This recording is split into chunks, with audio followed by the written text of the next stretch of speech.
Collectively, the commitment to firefighter safety from all who are here has made today's milestone a reality. You know, firefighters have always accepted the risks that come with this profession and understand all the dangers inherent within the fire service. But we've come to learn that some of the greatest dangers firefighters face are the ones that we don't see at all. As occupational cancer remains the leading cause of firefighter line of duty deaths across our nation at an alarming rate of 80%, our understanding of long-term exposure and harmful chemicals have grown, and so must our responsibility to reduce these exposures. That responsibility extends beyond the fire ground. It includes the equipment we wear and the investments we make to protect the men and women who protect us and our community. So today represents a significant step in our effort to protect our firefighters. And I am truly pleased to announce that every member of our department is being issued 2 sets of structural non-PFAS personal protective equipment manufactured by Firedex in Milliken fabric. In addition, each firefighter will also receive 1 set of non-PFAS lightweight personal protective equipment for non-fire incidents. The benefit of having 2 sets of structural gear allows for proper decontamination and cleaning processes to be followed without putting our firefighters back in hazardous gear. In total, our city has invested in 810 sets of non-PFAS personal protective equipment to ensure the health and wellness to all of our firefighters. Our new non-PFAS gear provides the best protection available to our firefighters from fire and all the related dangers and hazards they face.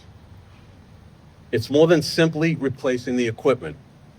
It reflects our commitment to using the best available technology to safeguard the long-term health of every single firefighter who serves our great city. We've done our research, we've conducted our due diligence, and both Firedex and Milliken provide that to us.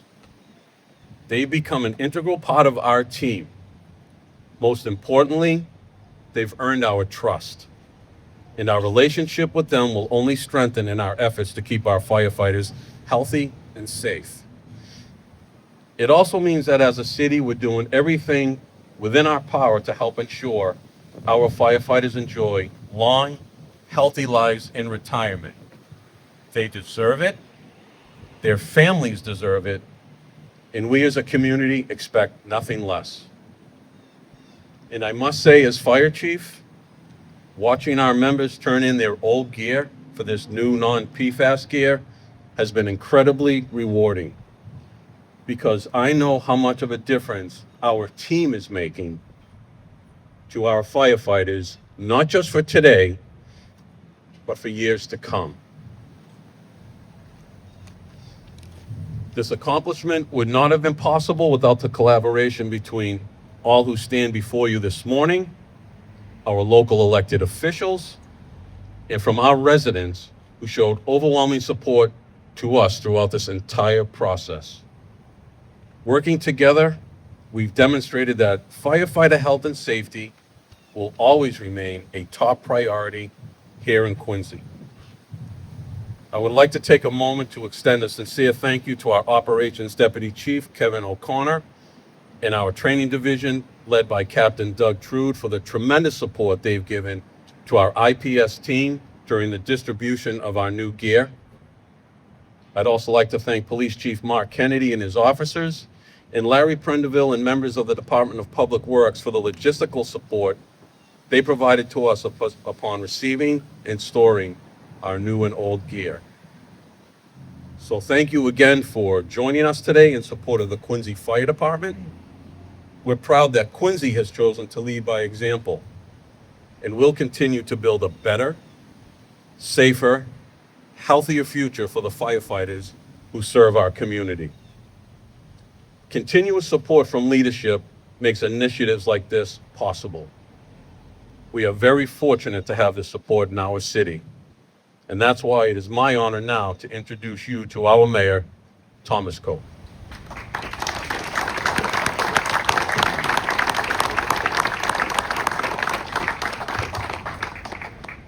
Thank you, Chief, and good morning, everybody. Chief, appreciate your leadership on this and so many other initiatives over the last several months with our fire department. Nice to see Chief O'Connell out there. I worked with a number of years ago. Always a pleasure, Chief. Next month would be a year ago that we had a press conference at the Great Hall, the City Council chambers, where we had learned through the work of our local 792, in particular Tom Koch, the research they did on the equipment that the men wear, the fire gear, the bunker gear. And it was astonishing to find out that that gear had very high contaminants of PFAS in that gear. And when you think about that, right, I remember at the time having that discussion with Ed O'Kelly at International, certainly Tommy and Richie McKinnon and so many others. You're putting gear on each and every day that's supposed to protect you. It's not supposed to make you sick. So that was one of the most astonishing things that I've experienced being in this position, is we were depending on, and we were told that the equipment we were buying was PFAS free. As we've learned, it was not. I can't help this morning but think of two buddies of mine, Neil Leonard, who we buried just a couple months back up at Pine Hill, a great firefighter, ladder 5 in North Quincy, who grew up in North Quincy, about a block from the firehouse that he worked out of. And I think of Johnny Christiani, who continues to battle cancer, and so many others who we've lost to cancer, and many who are battling cancer today. The situations we ask a fireman to go into are dangerous enough. Very challenging. When that bell rings and they go, they put it all on the line on behalf of the people of the city. So it's astonishing to me what went on. But we're on the right road now, and I think we're going to become a national model. Appreciate the work of Millican and Firedex and all those folks that work with us, with the chief, his team, as well as the union and the team there to get this right. I'm truly grateful to the members of the City Council who supported this appropriation. It was a major appropriation, but it was the right decision, and I really appreciate the City Council. And by the way, happy birthday to our Council President, Ann Mahoney, today. I won't ask the number, Ann, just a happy birthday. It truly is a collaboration, as the Chief mentioned. We're in this together. And it's incumbent upon us, the elected officials, to provide the best in gear, in training, in apparatus, and in the firehouses that these men and women work out of. It's the least we can do. And I know through this whole process, the residents of the city support these efforts. They support the firefighters, and we're grateful for that. So Tommy, I want to give a special shout out to you, Tommy Bowes. He worked relentlessly on this. He just persevered and persevered, wouldn't take no, email after email, question after question.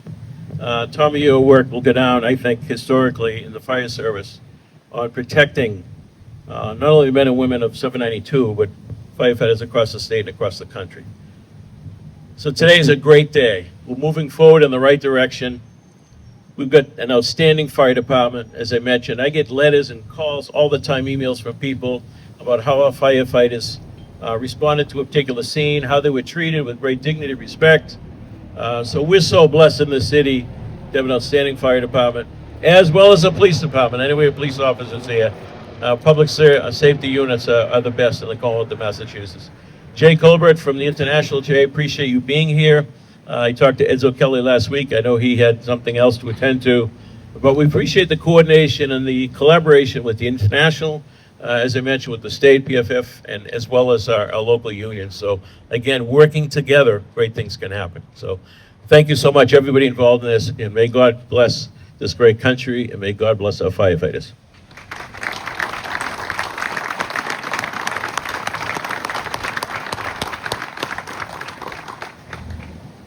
Thank you, Mayor, for those kind words. The mayor said it for me. Quincy Firefighters Local 792, President Tom Koch, is the reason that we are here today. We all agree with that. Tom brought the PFAS issue to light to our city, And like the mayor said, he was persistent, he was steadfast, he wouldn't take no for an answer. And I am proud of the work he did, and I am proud to be part of the team that he truly created. So with that, I'd like President Tom Koch to come up, take the podium.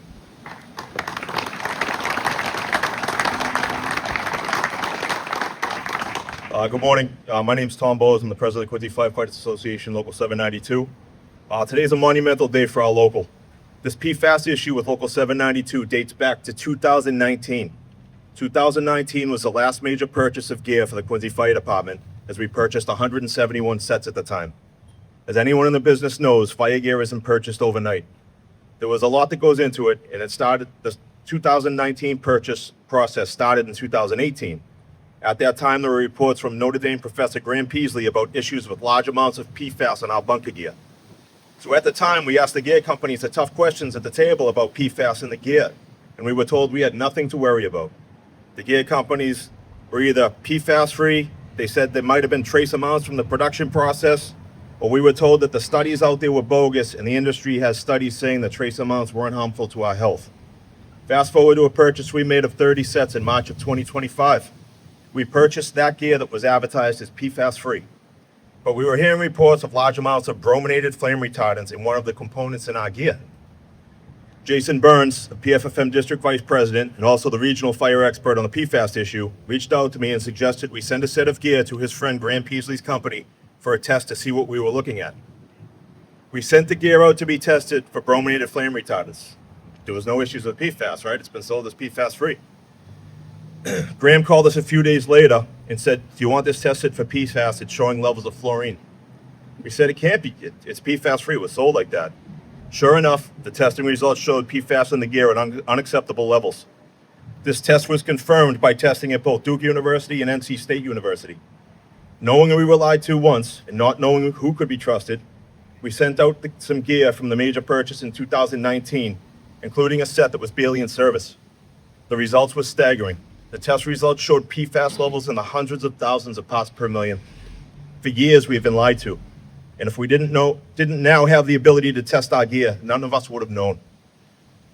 Who would have thought that the same gear that we have purchased to protect us now sits in evidence bags, locked up in the evidence room at the police station for an upcoming lawsuit? Mind-blowing that companies would do that to America's first responders. We're very lucky in the city to have the leadership we have under Mayor Tom Koch. He has transformed this department and the city during his tenure. You don't see him angry too often, but when he heard the testing results, he was furious.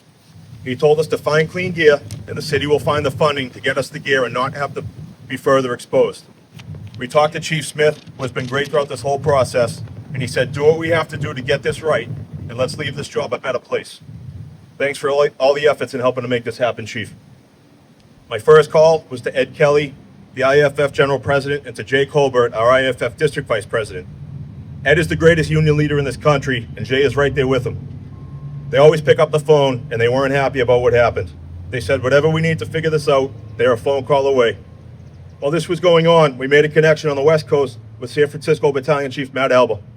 Chief Alba and the San Francisco Fire Department had been working for years to obtain non-PFAS gear, which they successfully did last year. We told our story and the deceit that was involved over the years, and he immediately reached out to the IAFF Scientific Department and Derek Irwin. Derek called me and talked, and he said, "You ever hear of a company called Milliken? You should give them a shot."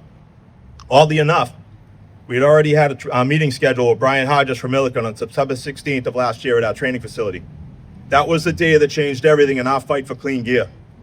Brian knew he was coming into the lion's den and had a bunch of firefighters pissed off at the industry, and we were going to ask some tough questions. He came and not only explained his products, but he talked about the company he worked for, Milliken, a family-owned company that has been around for over 150 years. He talked about the millions invested in 2023 to make their facilities PFAS-free. He talked about how important ethics were at Milliken. He knew we wouldn't take his word at first after all we've been through, and so in the following months, he proved it. We were put in contact with John Sawyer from FireDex and Danielle Elliott from IPS. Both people that also realized what we have been through and wanted to help us. FireDex makes the gear that features all of Milliken fibers, and the company Danielle works for, IPS, is the regional distributor. Danielle, thank you for everything you have done in this process. You've been a total rock star. To see the organization over the last couple of weeks as hundreds of Quincy firefighters are down there switching out their gear has been amazing. After sitting with John and Danielle, we had ordered some test sets for the field testing and had members wearing them over the winter months to see if it was something we'd be interested in. Brian also invited 4 union officers of Local 792 down to the Milliken facility in South Carolina. A big thanks to my fellow union officers, Rich, Paul, and Chris, who have been with me through this whole process, as well as my executive board. The funny story about that trip is, as we were sitting in Logan, we realized we were flying into North Carolina. So we had a 4-hour drive to the facility in South Carolina. The Milliken tour was very impressive. The turnout gear process all starts with the materials. Every piece of turnout gear is built layer by layer. If you don't know what's in the materials, you can't have complete confidence in the finished product. We put eyes on it all down at Milliken. Clean facilities. We learned about the millions invested to go PFAS free, including paying millions to dredge retention ponds that we're using for water for their process. We were able to tour their dedicated lab just for fire gear, which was very impressive to see all the daily testing done, not just for PFAS, but for important things like durability, flexibility, and flashover protection. One of the other things we noticed was many employees we talked with the 3 different facilities were longtime employees, another great sign of a good company. There was no BS sales pitches. They answered all of our questions with honesty. And before we left, they surprised us and told us some more good news. Milliken has signed with both Forever Analytical, Grant Peasley's company, and NC State for biannual independent third-party testing of their materials. This is on top of the UL testing and the testing that's done at Milliken. Amazing steps by a company to make sure they got it right. The good part about the screw-up on our travel arrangements was the 4 union officers were able to have a good conversation on the way back to the airport. We were all very impressed with what we had seen. Then last month, we saw Milliken sign the IAFF Code of Conduct for turnout gear and had General President Kelly at their headquarters and in their lab. At this point, we're reassured we made the right call with Milliken. The transparency of Milliken, Firedex, and IPS over these past 10 months has been amazing, something we haven't seen out of the industry in recent years. A team of people working together to solve a major problem and try and keep our firefighters safe. To show the commitment on Brian's end, he was in Lion's Den twice in this process, as he also had to come to a council hearing to answer some questions on the gear. Brian, this whole process just started with you last September, and we can't thank you enough. This has been a long road, and we're glad to be at this point. As you just heard from all the names involved, we had help from South Carolina, Indiana, California, Washington, D.C., Ohio, Massachusetts, and New Hampshire to make this happen. Too many firefighters across this country are dying every day of occupational cancer. My email goes off almost every day with another announcement from the IAFF that a brother or sister has lost their fight to occupational cancer. Just this past May, we lost one of our brother firefighters, Neil Leonard, and next door in Braintree, we lost firefighter Paul Smyth, the brother of our chief, both to occupational cancer. We have another brother in his fight of his life right now, and Johnny, if you're watching this, we're all praying for you. This effort is for all of these guys. Here in Massachusetts, thanks to the hard work of President McKinnon and the PFFM, PFAS is banned from being sold in fire gear starting in 2027. This should be the law of the land across the country after seeing the devastating effects PFAS has had in the fire service. I know I've mentioned a lot of people, but it really took an army to get this done. Moving forward, we will always trust but verify, meaning we will always test the gear now that the testing is readily available. When this gear came in last Tuesday, we immediately picked 4 random sets and sent it out to Indiana for testing. A big thanks to the Quincy Fire Cancer Foundation. I know Sean and Sean are here today for all they've done. They've paid for all the testing for the turnout gear. Mr. Mayor, Chief Smyth, I'm happy to report I received a testing report on those 4 sets of gear yesterday afternoon. All pieces tested have tested for less than levels of detection of PFAS, meaning there is less than 5 parts per million in the gear, probably none at all. It's clean. We finally did it.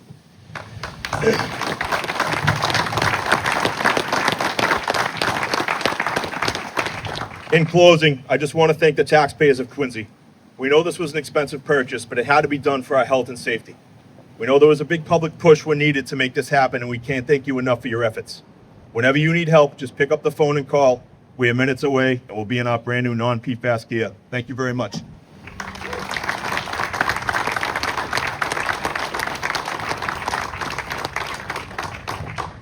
Thank you, Tom.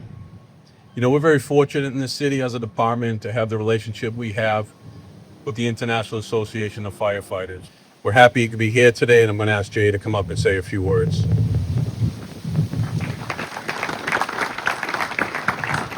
Thank you, Chief Smyth. Occupational cancer is the #1 cause of line of duty deaths for firefighters across our international. 7 out of 10 firefighters who lose their lives to occupational cancer, 7 out of 10 firefighters who lose their lives every year die from occupational cancer. And the science proves it.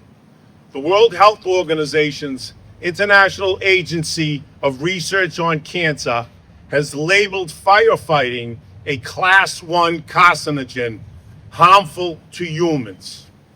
As firefighters, you see these gentlemen over here, when we raise our right hand to protect the citizens of whatever community we represent, we know the inherent dangers that come with that job and the level of exposures. What we can never accept is the unnecessary exposures that come with wrapping ourselves in turnout gear 15 to 20 times a day needlessly. When President Tom Bowes and Local 792 asked a simple question, what is in our PFAS-free gear, an independent investigation gave them a horrific answer. Unseen levels of PFAS or forever chemicals were found in the PFAS-free gear. That is non-negotiable with the International Association of Firefighters. The city, led by Mayor Tom Koch, who I will unequivocally say is the best mayor for advocacy for firefighters in my 6 New England states, and I would argue the best mayor in this international for taking care of firefighters. The city replaced that gear. The first time in the history of this great international that a municipal leader took on gear, tested it, and then rejected it. The International has been proud for 108 years to be on the leading edge of the firefighter campaign. And this institution in Quincy, this is not unique. This is not a unique problem to Quincy. This problem is rampant across the country. What is unique is the response we've had.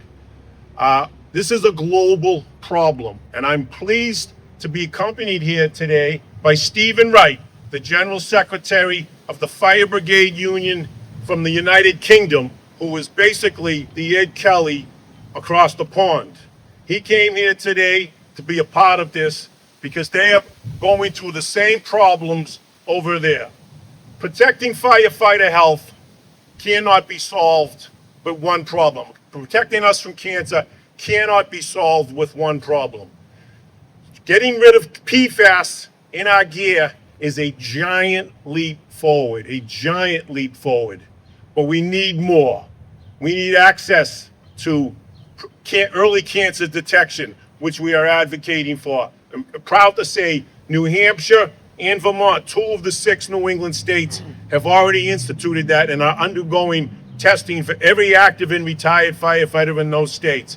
We need strong presumptive language. The 6 New England states lead the country in strong presumptive language, which would assume that when you get cancer, you got it on the job. All of these things have led to New England being the leader of the international on combating this scourge that is cancer in the fire service. The takeaway here is that when science proves that something is amiss and something is killing firefighters at an unprecedented rate, leaders gotta lead and leaders gotta act. And I'm proud to stand before you with President Bowes, Mayor Koch, the Quincy firefighters, the administration, and all the city councilors from Quincy, that you guys are leading the way for 3,700 locals across the international US and Canada, and now in front of the UK president. Thank you very much.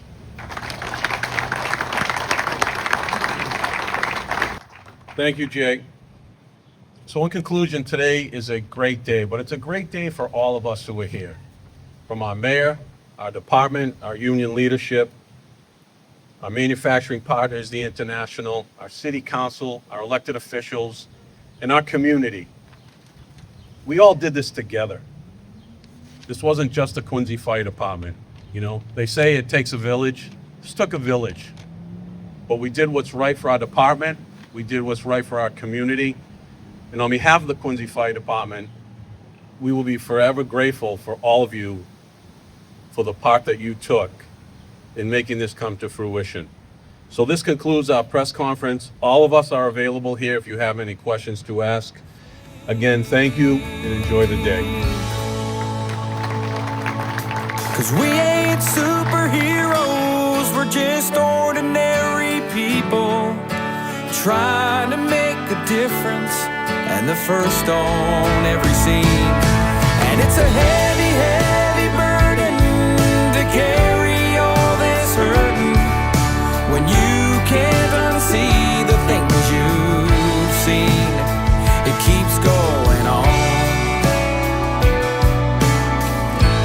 When those sirens are gone, it keeps going on. When those sirens are gone.